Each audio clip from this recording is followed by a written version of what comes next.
le travail est plus compliqué sur le kefan. C'est vrai que la toilette en elle-même, c'est la même chose que pour nous. Voilà, le kefan, c'est une autre étape et il y a une tradition à respecter. Ça, il faut bien observer parce que pas beaucoup de gens, malheureusement, savent bien le faire. Et vous savez, il y a des hadiths sur ça. Celui qui met bien le kefan et celui qui présente bien le mort, les âmes entre elles se rendent visite. Donc, et cette personne-là va attester que Yom al-Qiyamah, que vous l'avez fait correctement.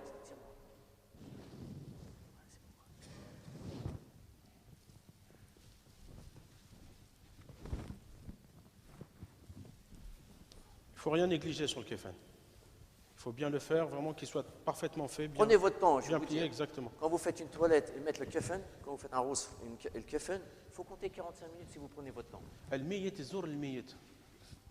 Donc, comme nous, on s'arrange quand on va visiter de la famille ou des amis, eh bien, le miyet, c'est la même chose.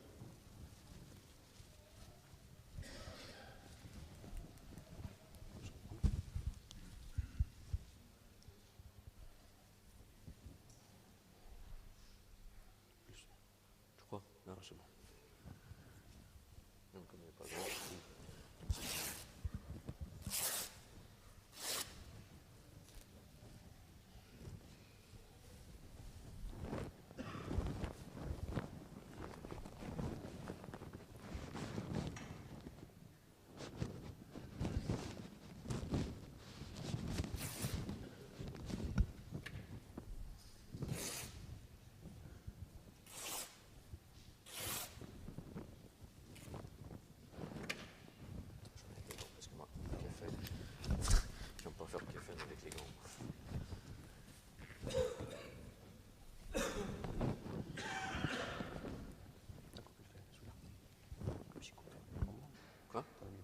Là, il y en a deux. Il y a de la bandelette, deux bandelettes pour maintenir la tête et pour la bouche, si la bouche est ouverte. Je vais leur montrer.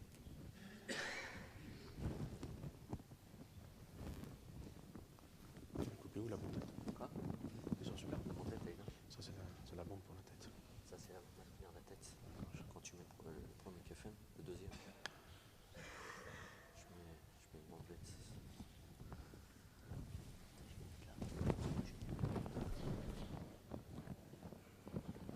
Alors, c'est des morceaux qui font 1,50 m de largeur sur environ 2,50 m.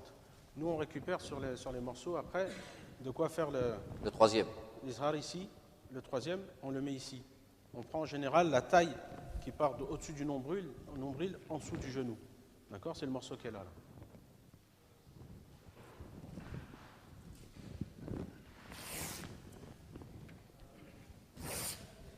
Je vais vous expliquer. Je vais vous montrer.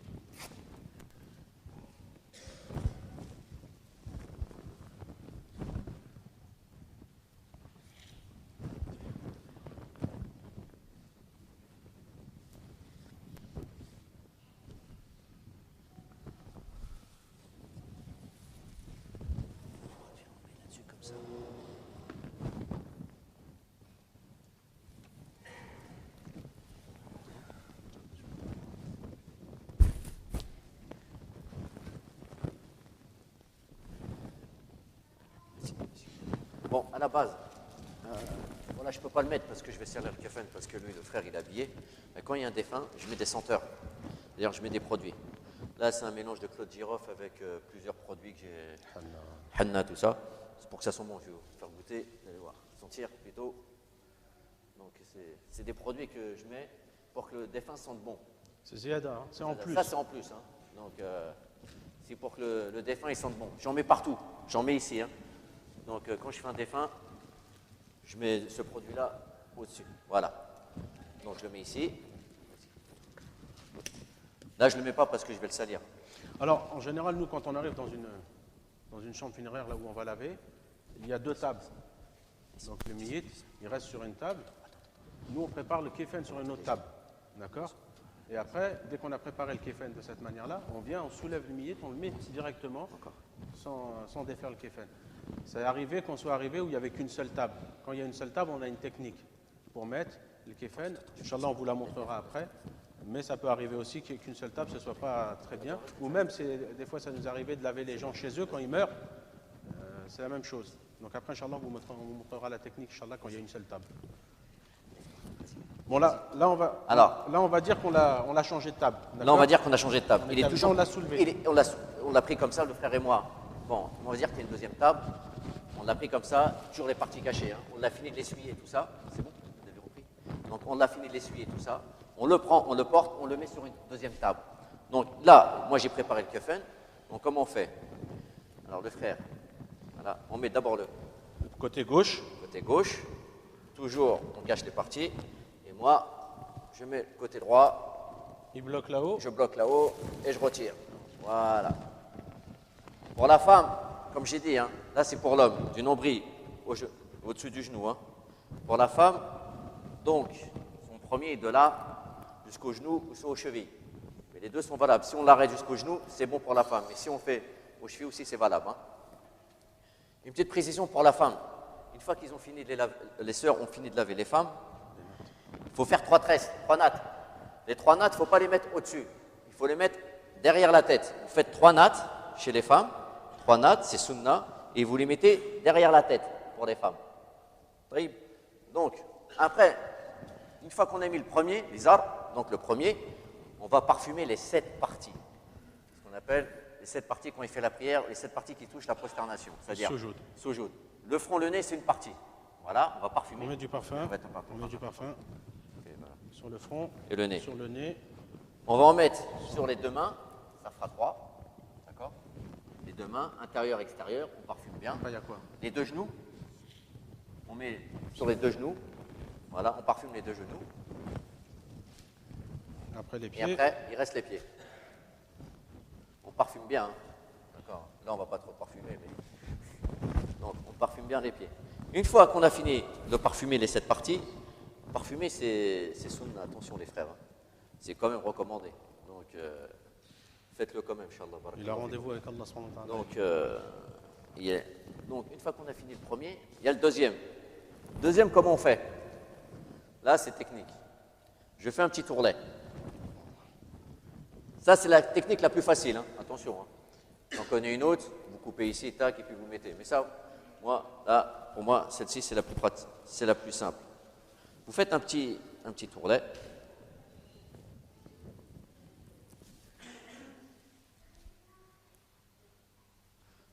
Après, vous mettez ça comme ça. Voilà. Attends, trop long. Tu fais ça. Un petit peu loin. Parce que le table n'est pas assez grande. Voilà, c'est bon.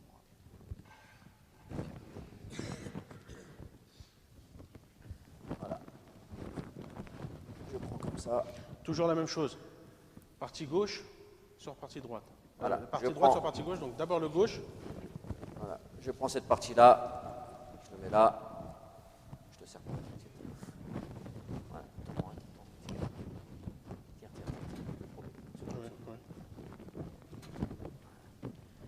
Voilà.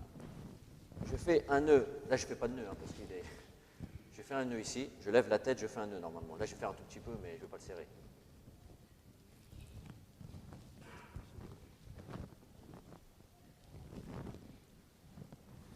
On tend plus que ça normalement. Normalement, je le tends plus que ça, mais comme là, je ne vais pas lui faire mal.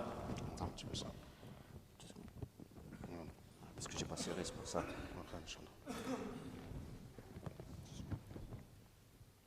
Donc normalement, c'est bien collé à la peau. On tend bien, on tire bien. On tend bien, parce que là, je ne l'ai pas tendu, parce que le frère, je ne voulais pas le faire. Là, et puis on va mettre une bandelette.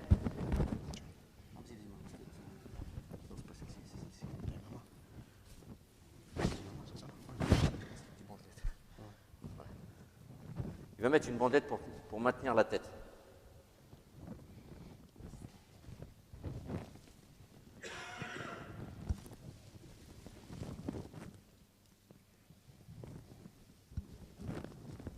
Donc, je ne vais pas la serrer. Ça va un peu quand même, juste un petit peu. Tu me dis si je te gêne. Hein. C'est bon là? Ça va aller?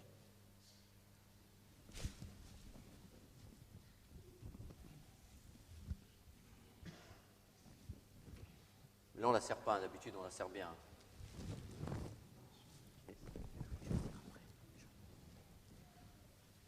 Et ensuite, cette bandette-là, on la fait passer derrière et on reprend ici. C'est bien tendu en temps normal. Hein. D'accord ? On n'a Mais pas bien voulu- parallèle, on s'applique bien. Il doit être beau. Comme il a dit le frère, on n'a pas voulu serrer parce que là, bon, ça peut lui faire mal. D'habitude, c'est très bien tiré et bien tendu. Hein. Donc, maintenant, si la personne a la bouche ouverte, ce qu'on peut faire, on prend une bandelette ici et on ferme. Alors, il y en a un qui pousse. Un qui pousse Et on voilà. lève la tête et on resserre juste derrière. Et on serre juste derrière, d'accord? Ce qu'il faut faire attention, Inch'Allah, quand vous avez des défunts et que vous êtes à ce moment-là, si vous êtes présent, il faut toujours à chaud, quand le corps il est chaud, faites tout ce qu'il y a à faire, Inch'Allah. Fermez la bouche, fermez les yeux, tendez bien les bras, parce que le toiletteur, quand il vient laver et que quelqu'un il a laissé la famille, il était comme ça, c'est très dur à réouvrir, mais en même temps ça lui fait mal, mais nous on doit réouvrir le plus possible. Donc ayez le réflexe, Inch'Allah, n'ayez pas peur de remettre le mort, Inch'Allah, dans une position bien horizontale. Les bras bien tendus, la bouche fermée et tout. Parce qu'après, c'est très dur. Inch'Allah, une fois qu'on a fait ça, on a mis le deuxième, on a mis une bandelette pour maintenir la tête et la bouche, on va mettre ce qu'on appelle ziyada en plus, des senteurs. On va mettre des roses séchées, on va utiliser des roses séchées qu'on va mettre ici Du henna. et des feuilles de henna. Donc voilà, je vous montre. Hein. Roses séchées, on va prendre les roses séchées, comme ça, je vous montre, et on va les écraser, Pour libérer la fraîcheur, la senteur. la senteur, de là jusqu'en bas. Hein. D'accord? On va en mettre plein. Une fois qu'on a fait ça, on va prendre des feuilles de henna, pareil. Voilà. Une fois que j'ai fini ça, je vais reprendre le parfum. Je vais reprendre le parfum et je vais le parfumer une deuxième fois. De la tête, le kefin. Voilà, comme ça, je vais faire comme ça. Je le parfume complètement. Tout le tour, je le parfume bien. Voilà. Une fois que j'ai fini ça,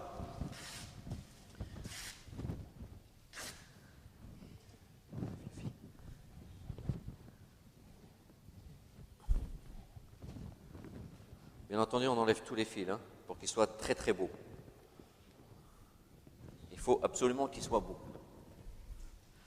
Vous allez me dire qu'il faut être maniaque, il faut être maniaque. Il faut être. Donc, il nous reste le troisième. Troisième kefin, toujours.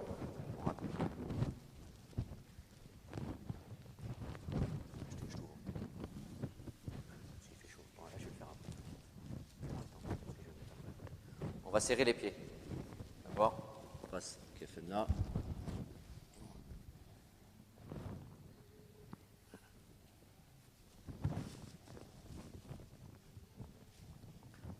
On ferme les pieds.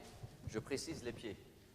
Quand il est ici, en France, ou parce qu'au pays, quand on l'enterre, par exemple, au pays, si on l'enterre, il faut dénouer les nœuds. C'est du sunna. Parce que ça va dans le cercueil. Dans le cercueil, quand je le mets dans le cercueil, moi je le dénoue les nœuds.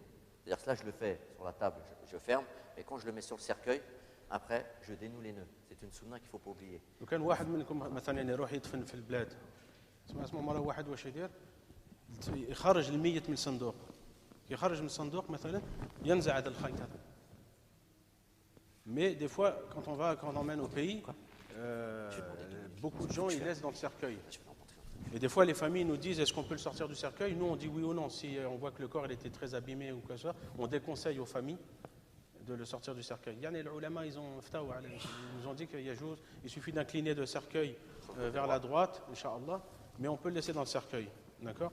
Inch'Allah. Mais ne jamais oublier de l'enlever.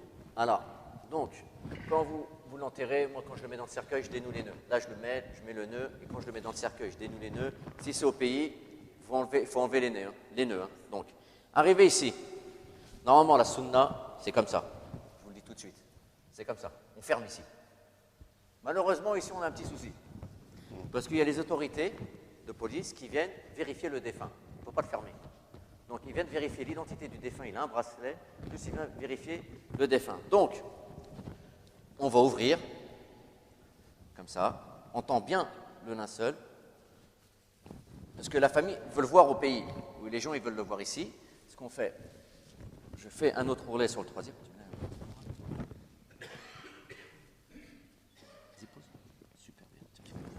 Et on va le tendre bien correctement. Inch'Allah. C'est tout beau, franchement. Inch'Allah. Et voilà.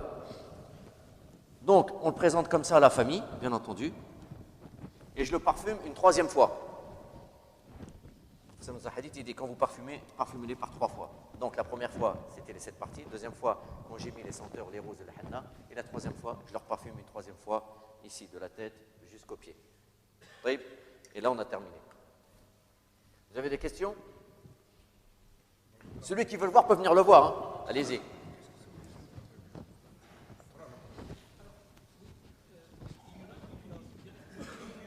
Des quoi? Un tuyau, c'est valable. Si tu, le deuxième, je vais t'expliquer. Si tu as le tuyau, tu as un jet d'eau. Oui. Tant qu'il ne faut pas gaspiller, laisser toujours Non, il ne faut ouvert, pas gaspiller l'eau. on peut appuyer. Le deuxième, soit tu prends une bassine, ou soit tu as un jet d'eau. Dans les hôpitaux, ils ont des jets d'eau comme dans ta douche, une douchette. Donc, celui qui est avec moi, il me prend la douchette, et moi, je le lave. Il n'y a pas de souci. Préférable tiède. Tiède, c'est Tiède, mieux. préférable. Mais nous, dans la plupart des chambres funéraires où on lave, il n'y a pas d'eau tiède. C'est de l'eau froide. Mais si on peut régler la métier, si on peut régler, Alors, les frères qui veulent venir le voir comment la présentation allait, et après, on va répondre aux questions. Non, surtout pas. Et ça ne fait pas partie des règles. Il y a des corps où il y a eu un éclatement de la rate, où il y a eu une hémorragie interne. Et déjà il perd du sang. Voilà. Attention à la caméra, attention. Non, on ne met pas d'eau dans les bouches. Ouais. Non, c'est aussi, on fait ça en plus. On fait en plus. Au deuxième, quand j'ai terminé là. Oui. Que tu mettes le henna ou les roses en premier, il n'y a pas de différence. Ouais, le long du corps. Il n'y a pas de souci. Le long du corps. Donc, tu mets les deux, non. Au même moment. Et là, tu refais l'eau d'eau à la fois. Tu n'es pas obligé d'avoir l'eau d'eau avant de commencer. Non, la culture, je l'aime en premier. Pas obligé. Par contre, quand tu as fini premier, la toilette, si. et on transporte le mort, on refait l'eau. Je l'ai expliqué. C'est une obligation. Voilà. Même si tu avais l'eau d'eau avant, Voilà, premier sur tu es le obligé corps. de refaire l'eau. اسمع عايزين نعرف بالظبط اول ما يموت الميت مين اللي او Ouais. الكونتاكت اللي هيتصل بمين J'en ai ومين fait اللي ça. هيجي والفينيبر اللي هيسيب يعني من اول الميت ما يموت في البيت Sur le côté droit. نعمل ايه Voilà. بالظبط؟ ما تعمل نعمل إيه؟ يعني ازاي يعني الفينيبر بس كان سالت على الموضوع Je vais ده. expliquer. Inch'Allah, les ceux qui ont fini de le voir, ils s'assoient parce que je vais répondre à ta question, Inch'Allah. Je vais expliquer ta question aussi. il va te donner la carte. Il va te dire que الكارت من بعد. Ouais, tu laisses. La carte de visite. هو مسؤول ممكن يكون والميت اللي عايز الدم اه هنا الف حتى زاد زاد حتى الميتين اللي هم Ici, après. كل شيء كله Inch'Allah, les frères, barakallahu fikum. Je vais vous demander de vous rasseoir. انت تحضر برك تصلي عليه Ouais. Ah ouais, tu détaches. Soit dans le cercueil, soit dans la tombe. Si tu es au bled, il n'y a pas de Si, naam. cercueil. Donc, tu On détaches. fait, quand on lave le miyit, Non, tu détaches, on pose tout la simplement. question, on l'a pas dit. Pendant qu'on le lave, on fait des doigts pour le miyit. Tu vois qu'il y a Allahumma rahamhum wa T'as une aghfir divergence lahum. sur ça. T'as des savants comme Mais il n'y a ça, pas, on mais y a pas te dit, de tu fermes, doigt mais spécifique ou t'as quoi que ce d'autres savants soit. qui disent, tu dois Non. l'ouvrir. C'est une Non, divergence là. Il y a le doigt, il y a fait salat. Les doigts, les invocations Oui. sont pendant la prière. Acide, c'est une gêne. Salat Donc, al-janaza. s'il y a des coups, tu relaves encore une fois. كيف Alhamdulillah. نعم النساء وما يغسلون النساء والرجال وما S'il y a des يغسلون couleurs, الرجال tu ولكن هو الرجل ça on va le dire inchallah Inch'Allah, les frères, barakallahu fik. Je vais vous demander de vous rasseoir et on va répondre aux questions, Inch'Allah. Certaines